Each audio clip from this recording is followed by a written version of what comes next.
Assalamualaikum dan salam sejahtera guys. So hari ni saya dekat Rawang. Kita nak tengok majlis pelancaran. Tengok ni. KTM Comrades bukan? Ni grup dia. Kita nak tengok majlis pelancaran KTM. Ada 4 model baru yang diorang akan lancarkan hari ni. Jom kita tengok. Go! Mr. Beto, let's go! Alright guys, ini dia KTM 390 Enduro R 2026. So korang tengok, rupa luaran dia memang mirip sedara mara KTM dia yang seangkatan dengan dia.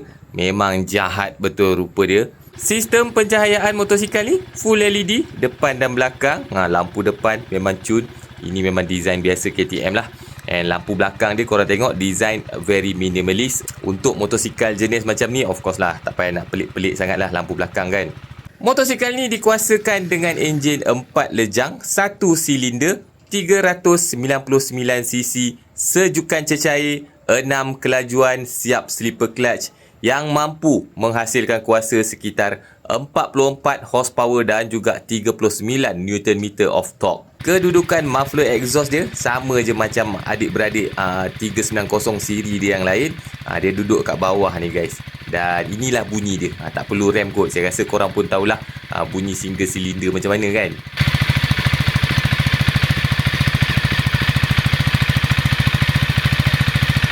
Sistem suspension hadapan dia menggunakan USD fork. Jenama memang padu. KTM memang selalu pakai ni, jenama WP. Yang untuk model ni diorang pakai WP Apex Open Cartridge 43mm. Fully adjustable. Kita boleh adjust rebound dan compression dia dengan memusingkan punat-punat yang ada dekat atas fork ni.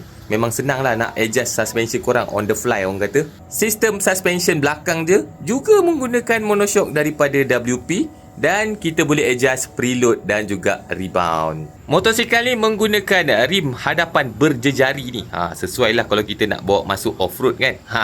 Dan saiz rim depan dia memang cukup besar. 21 inci guys. Sistem brake depan menggunakan disc dan juga caliper daripada Vibray. Of course lah datang dengan ABS.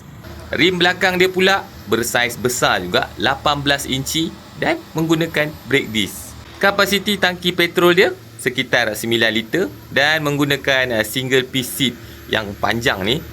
Paparan meter dia pula guys, walaupun kecil ni tapi full colored TFT meter gang. Padu tak? Kecil je meter. Dari segi elektronik sudah tentu siap dengan switchable ABS, switchable traction control, ride by wire dan of course ada ride mode sekali lah. Untuk 390 Enduro R ni seat height dia agak tinggi, boleh tahan juga 890mm. Sedap bang? Sedap, Jahat. So harga jualan dia memang sangat-sangat boleh dengar, mampu milik untuk sebuah model daripada KTM. Harga dia bermula daripada RM27,300 sahaja. Model R KTM 27,300. So jom kita tengok model KTM 390 SMC R pula. Yang ini saya rasa memang boleh jual punya.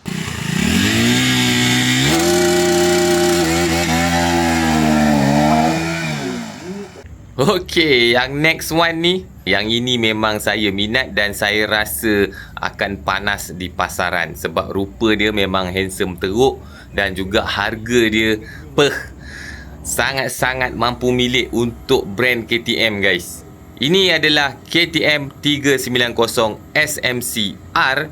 Dari segi specs engine, suspension dan rupa luaran sebenarnya dia lebih kurang sama sahaja macam Enduro R tadi. Cuma ada perbezaan sedikit-sedikit lah. Antaranya untuk SMC R ni dia menggunakan rim jejari juga, tapi saiz rim dia tak besar. Saiz rim dia saiz rim standard. Depan dan belakang 17 inci.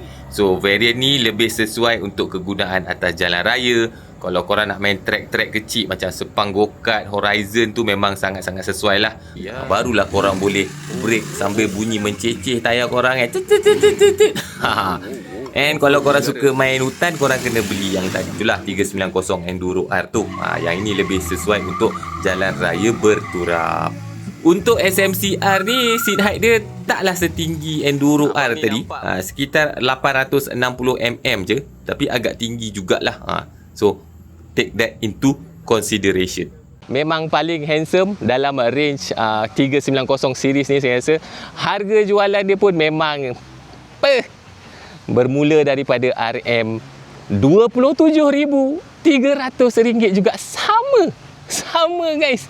So jangan lepaskan peluang ni. Kalau korang dah lama aim nak beli motor-motor KTM, inilah masa dia. Korang boleh dapat. SMC-R tu memang handsome teruk. So kali ni kita nak tengok ni guys, 390 Adventure pula. Jom. Alright guys, inilah dia KTM 390 Adventure X 2026. Ada dua varian, nanti saya tunjuk varian yang lagi satu tu. Sekarang kita cover varian X ni dulu sebab harga dia guys memang mesra telinga. Dari segi rupa luaran memang cantik dengan kepala tower ala-ala Dakar Rally ni. Lampu dia pun semua LED guys. Ada dua lampu projektor dekat depan ni. Dan juga lampu belakang dia pun design dia very minimalist. Memang cantik. Motosikal ni dikuasakan dengan enjin 4 lejang 1 silinder 399cc, sejukan cecair 6 kelajuan dengan slipper clutch yang mampu menghasilkan kuasa sehingga 44 horsepower dan juga 39 Nm of torque. Muffler exhaust dia ni agak pelik sikit, dia punya posisi dia ada dekat bawah ni guys. Suspension hadapan dia menggunakan USD fork daripada WP. Ini model WP Apex lah, tapi tak boleh adjust, non-adjustable WP Apex. Suspension belakang juga menggunakan monoshock daripada WP juga. Yang ini korang boleh adjust preload sahaja. Untuk rim hadapan saiz dia 19 inci dan rim belakang 17 inci. Dipadankan pula dengan sistem single brake disc dekat depan dan juga belakang. Kapasiti tangki petrol dia lebih kurang sama macam kebanyakan motosikal bertangki di luar sana, sekitar 14 liter. Dan dia menggunakan seat single pitch ni guys, memanjang ke belakang, dari depan ke belakang. Paparan meter dia menggunakan LCD digital meter. So korang boleh tengok info basic semua kat sini lah. Dan sebelum korang komen, paparan meter TFT pun ada. Sabar jap, nanti saya tunjuk. Dari segi elektronik sudah pasti dilengkapi dengan switchable ABS, switchable traction control, ada throttle by wire dan of course lah ada ride modes lah. KTM 390 Adventure X. So harga jualan dia bermula daripada RM29,300 sahaja.